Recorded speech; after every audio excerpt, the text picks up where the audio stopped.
As a US drought drives corn prices ever higher, are we heading for a repeat of the '08 global food crisis? I'm joined from Rome by David Hallam, Director of Trade and Markets at the UN's Food and Agriculture Organization. David, thanks for talking with us. How much worse are you expecting this to get now? Well, it'll depend very much what happens in Russia now. We've got the pretty accurate, we hope, estimates of how bad the situation is in the US with the maize crop. But of course, there are doubts now about what's going to happen with Russia and wheat. And so we're looking out to see what develops there. It looks like Russian production will be down.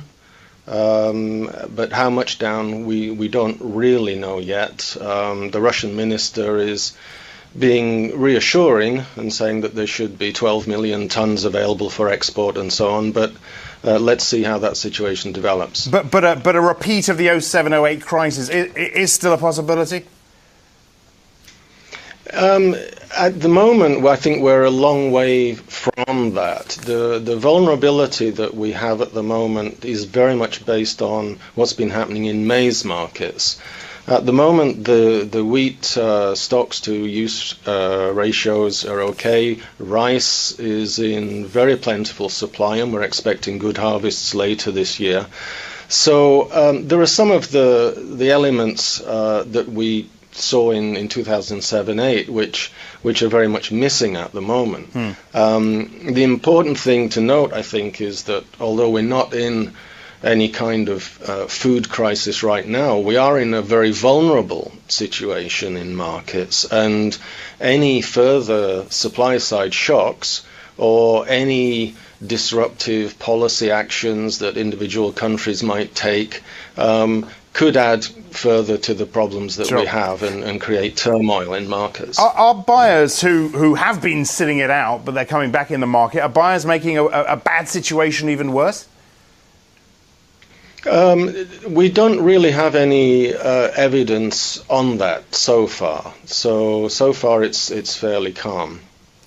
Back in '08, there was talk, David, of a strategic global grain stockpile. Are you talking about that again? Is it time to explore that again? No, I think that there were many arguments, both practical, economic and so on, against the idea of global stockpiles that came out after 2007-08. I think what is still relevant and where there is ongoing work is on smaller scale regional strategic reserves to meet emergency needs. So there is work going on in that direction. That was one of the recommendations made by the international organizations to the G20 last year, and so that's already being put into practice. How much relief could the easing of the US ethanol mandate bring? How harmful is that?